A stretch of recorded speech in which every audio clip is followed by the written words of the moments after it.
Those are some really powerful life stories, but Marwa and Angela, I want to go back specifically to things that you said, because Marwa, you said that you identify as a Mainer now, but Angela, you also made the comment about being from away. And as someone who was born in Massachusetts, I understand what it means to be in Maine for most of your life, but for people to still consider you as from away. And I'm curious, because several of you spoke to this in your story about how much of an integrated part of our greater Bangor community you've become. To what extent do you feel you can be your whole self in this community? Are there parts of your identity that that you still struggle with, or that maybe you feel like you have to get to know folks before you really let people know? One of the students asked the question, like, what's it like to live in a place that's not very diverse? Can you speak maybe specifically to that and how that is for you to make your way in our community? You know, I honestly think it's what you feel inside. It's funny because even shopping at Hannaford or at Sam's Club, for example, people will stop me and say, "Where are you from?" And I think they expect to hear broken English, or or they'll say, "Hi, how are you?" I'm like, "Very well, thank you." And they're like, "Oh," it's shocking for them, because immediately people see me with my hijab, I'm perceived as being from away. And I'll say, "From Oklahoma," and they're like, "Well, where are you really from, or originally from?" "Oklahoma." I know what they mean, and I'll say, "I'm originally from Egypt," for example, or "My parents are from Egypt." But it really makes you think, do I, go around, if I tell someone I'm from Oklahoma, but where are you really from? So the perception is you look different, so you must be from away, not American. And for newcomers who come here, I always tell them, don't let that bother you. I don't let that bother me. I think it's sad that that's kind of the media portrayal that the other. So for me, I take it as a platform to really educate people. I think it's lack of information that, even with my hijab, I think people immediately assume, with the misconception as a Muslim woman, that I am uneducated, or I'm oppressed, or I don't have a voice. And for me, it's, do you know me very well? I speak my mind. I speak it very well. I'm working on my PhD. I'm everywhere in society. So it's really your mindset. I think for me, at least, I love Maine. I have three kids that were born here in Maine. So I consider myself one of the Mainers. So I think it's really, really important for us to really project that and to teach people. I think being in Maine is amazing, because I have a lot of opportunities like this. I mean, we're invited all over the state. Angela and I do this quite often. So, I've lived in Oklahoma, and I've lived in Texas, and I've lived in Connecticut. I've never had these opportunities. So I think people are really kind and welcoming. They just don't understand. So with me, I get a lot of questions about being an American Muslim. I love to bash a lot of the stereotypes of this is not something that was forced upon me. I wore it only 12 years ago. People are very confused about that. It's not something I would ever force on my daughters. This is something that I love to have to represent my faith. But it's something that is a choice. People are completely just dumbfounded when I say that. And then it's, well, you're an American Muslim. It's different. So I have to explain that. No, have you met my mother? You haven't met my mother. She's from Egypt. She's fierce. And she's an engineer, so she's a well-educated Muslim woman. So these are things that are just misconceptions, and for me to go out there and really educate and try to enlighten people. So that's something that I think it's a blessing.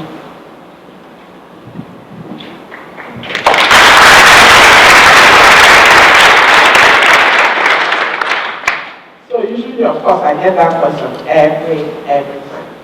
And I am my father's daughter. And when I say that, I mean that I grew up being very close to my dad, and I learned quite a lot from him. So my dad will always say, in every situation, there is always something positive about it. You just have to do it. So that being said, when I'm asked, where are you from? Of course, I know where they are coming from. And honestly, I take it as a compliment. I own it. I tell them, well, I'm originally from Nigeria. And sometimes, depending on the situation, I go ahead and tell them more about Nigeria. To me, it's a compliment. You can choose to own it, thereby taking away the other person's power from making you feel not very good about you, or making you feel like you are second class or anything less than anything else. So I choose to take that as a compliment. And I proudly say, I am Nigerian. And because, living different is what makes us great. That is what makes us all beautiful. So at the same time, these days, we have grown so fond of when people ask questions to kind of go on attack. I think if we really need to grow as a community, I think both ends need to kind of step back a little bit. When people ask questions, I know there are people who come asking questions maliciously, yes. But most times, I think it's better if we give people that benefit of doubt, that when they ask, they really want to know, honestly. And I think we should, at least at first instance, try to explain. Thereby, when we give people that opportunity, sometimes they learn, and then their perspective and their attitude towards you get to change. But if people come, like I get a ton of people asking me, can we touch your head? Oh sure, why not? It's not like it takes anything, and some people will come and touch it without even asking. And honestly, my reaction depends on the situation. But if you do not give people the opportunity to be educated, I do not think we will be right to judge them for their actions, because they don't know any better. So for me, if you see me and you want to know, ask me, and I'll tell you that I'm from Nigeria, originally. Thank you.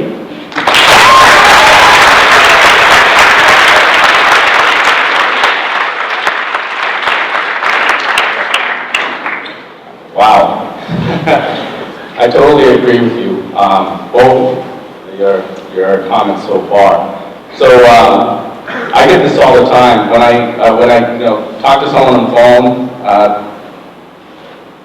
and I tell them that my name is Soubanh Phanthay, and they're like, "That's a strange name, but I can't detect any accent in your voice. Where are you from?" I don't take offense to that when people ask me, where are you from? Because I think there's a curiosity, something exotic. It's just like seeing something beautiful for the first time. You're like, wow, who made that? Who's the artist, And you just want to know. And I think it's more of a curiosity to me when people ask, hey, where are you from? And I get this from all different types of people. But they're always surprised when they see my name in an email and then they meet me in person and speak to me. And because they didn't hear my voice or anything, they just see the email and they expect me to have, like, I can't speak English or something. And occasionally I do pretend like, oh, I speak very good English. It's just one time. And the question is, do I feel like I can show my full identity here in the community of Bangor? Maine, I've been from one corner of Maine to the other. Maine is the most welcoming state I've ever been in. Oh my goodness. Maine is the most welcoming of any race.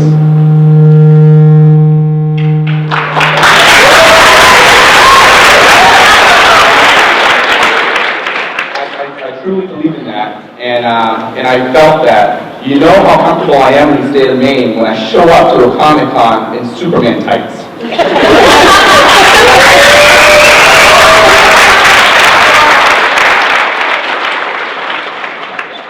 I love this state. It is home to me. I feel like I'm a Mainer.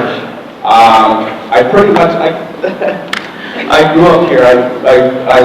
Did not know what to expect when I came here, but I feel like I do fit in with what these ladies are talking about. I do also have a religion, but I wear my garments underneath.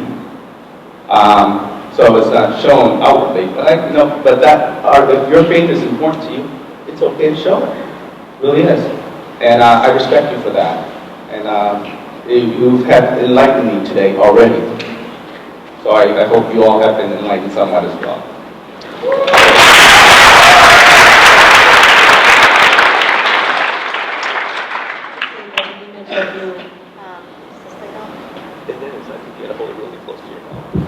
The image of you in Soubanh Phanthay is going to be in my head. It's online. It's on a Facebook page Oh already. gosh. So I get the same questions quite a bit, and obviously I have an accent, and I think the accent is part of me. It's who I am. It will never go away. And quite frankly, I don't want my accent to go away because it's who I am. So it's half Portuguese, half English, and a touch of being confused and making up words. I'm very proud to be Latin American. And I think that nowadays it's a tough spot to be because of what's going on with people from South America. So sometimes, the only time I have to say, and this is something that I have experienced only later in life, I have found myself biting my tongue about comments about people of South America only because of what the media is portraying. Kind of like what Marwa said. It's lack of understanding about, who we really are. Not all South Americans are bad hombres like the current administration likes to portray, or that we're all involved with drug trafficking or bad things. So it's just hard, but I agree with Angela also that it is my job as a Latin American woman to educate people, to share the beauty of my culture and of my people. So I am extremely proud to say that I am Brazilian and to share, more when people ask. I owe that to the community.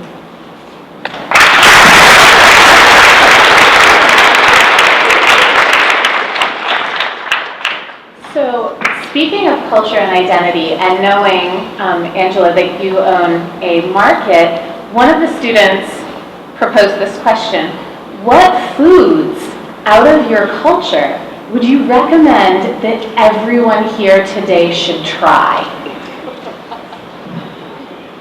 You want to try Nigerian jollof rice? What kind of price? Jollof rice. Yeah. You got it really. Okay. So you want to try Nigerian jollof rice, and then you want to top it up with a fried plantain.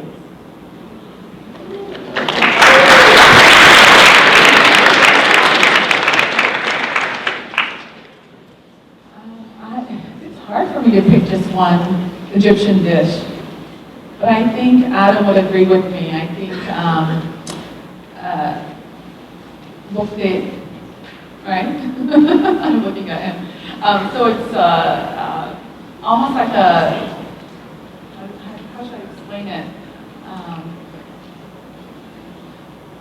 It's almost like a steak, but it's fried. It's deep fried, and it's breaded. So it's really, really good. And sometimes it's like veal is used. And then also most of you know falafel, right? Falafel, that's huge for all Middle Easterners, and it's a delicacy, and it's something that we make homemade, so not the little powders, no, like we actually make it from scratch. So I would love to treat anyone for some falafel, homemade falafel. Can we come over? Yes.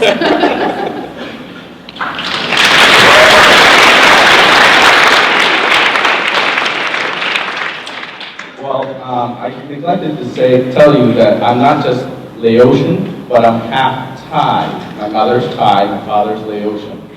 And I married a woman. Everyone thought, wow, she's so lucky she's got a man that loves to cook. She doesn't like Asian food.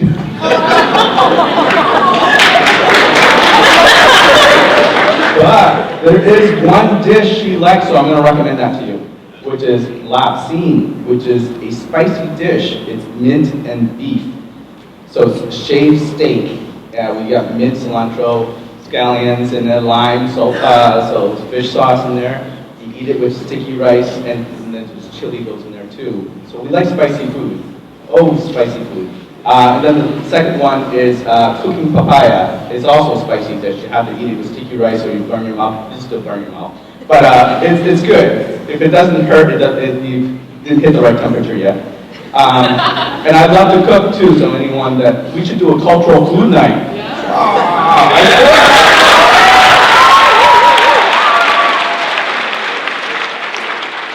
So if you want to let us actually do a cultural food night, I'm in, okay? Just let me know.